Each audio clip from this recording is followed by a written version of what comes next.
Good morning, everybody. Welcome back there. And so I'm Scott Selections here for Thursday, December 15th. For again, today's play of the day, quick recap what happened yesterday. We had a loss in the NBA with the Bulls team total under 114.5 and minus 125 on Fox Bet. Unfortunately for us, we ended up being victimized by some really solid shot making. The Bulls only scored 55 in the first half, so we were actually on pace, needed to avoid 60 in the second half. And then the Bulls came out of halftime and could not miss a shot. The Bulls shot 67% from the floor in the second half. Finished regulation with 117. Game went to overtime. Didn't matter for us because they already went over their team total. But for the entire game, excluding overtime, the Bulls shot 58.4% from the floor, which is absolutely insane. And they still only scored 117. So if the Bulls shot, I'd say decently, or just anything that was not nuclear, they would have definitely gone under, but unfortunately for us, they went nuclear in the second half, and they ended up going over. So either way, I picked up a loss.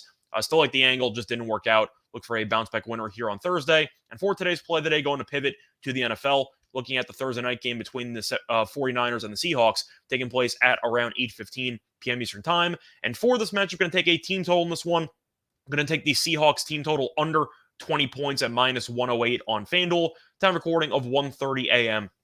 Eastern Time. Couple reasons why I like the Seahawks team total under in this spot. First reason, the Niners defensively have been amazing all season long, but especially lately, as the Niners have allowed less than 18 points in each of their last 6 games. They've been amazing.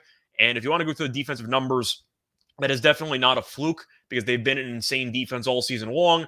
The Niners are allowing just 286.8 total yards of offense per game, which is the fewest in the league. So they're number one in points against. They're number one in yards against. They're also number one in rushing yards allowed per game. They are just insane in a variety of areas, and I think that Seattle is going to have their hands full and then some, which pretty much means to me this team total is a bit high. But the 49ers are also really good at pressuring the quarterback. The Niners are averaging 2.8 sacks per game, which ranks 8th in the league. The Seahawks, though, are allowing 2.6 sacks per game, which ranks 20th. So protecting Geno Smith has not exactly been a strong suit for this offensive line, and I think that should be a serious issue against the likes of Bosa and Armstead and all these great defensive linemen that the Niners have. But to go through some other factors here, the Niners are really good offensively at playing keep away. They rank 3rd in the league in time of possession. We know that with Purdy, they've definitely been relying more on the ground game. Now, Purdy is a little bit banged up. He's questionable. I'm assuming he's going to play, but I do expect the Niners to lean even more heavily on the ground game with McCaffrey and maybe a little bit of Jordan Mason, which is a serious problem for Seattle because the Seahawks are allowing 160.5 rushing yards per game, which is the second most in the league. And the Seahawks have gotten even worse against the run as the season has progressed. In the last 3 games, the Seahawks are allowing 225.7 rushing yards per game, which is the most in the league by a wide margin. And the reason why I bring that up, I do think the Niners will be able to really dominate time possession. I think you'll see them really milk the clock in a lot of drives. McCaffrey, we know, is a phenomenal running back. We know he's been great with the Niners so far this season. But with a compromised Purdy and with a really elite offensive line and with a phenomenal running back, I think Seattle's going to really struggle in just stopping the run and getting the Niners offense off the field. And I think you'll end up seeing the 49ers hold on to the ball for probably north of 35 minutes in this game. And I think that's going to really impact the Seattle team total because they're not going to have many possessions. I think that the 49ers will play keep away. And I think as a result, you're looking at a situation where the Seahawks will not only have to go up against the best defense in the league, but they'll have a limited number of possessions in order to score 3 touchdowns or 2 touchdowns and 3 field goals to go over. I don't exactly see that happening. If you want to look at the first meeting, I know it was all the way back in week 2, but I'm still going to mention it. The Seahawks only scored 7 points. 49ers dominated the entire game. And if you want to look at the time possession for that game, the Niners, to nobody's surprise, dominated time possession.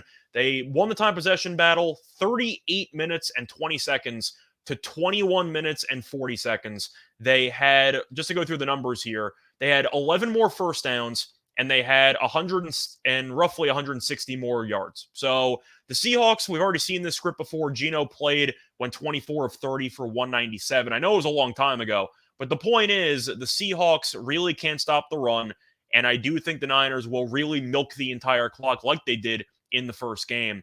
I think Seattle's really up against it here. You're looking at their offensive numbers this season, and they are solid. However, against very solid defenses, really have been not great. To go through those games, some of them were earlier this season, but that's just the way the schedule worked itself out. Seattle only scored 17 points in week 1 against Denver, scored 7 points in week 2 against the Niners, then faced off against the Buccaneers. Buccaneers might be underwhelming in general, but they're a great defensive team. And yet, they only scored 16 points in that international game a couple weeks ago. They faced off against Carolina last week. Carolina overall is pretty mediocre defensively. However, last couple weeks, they have been very, very good.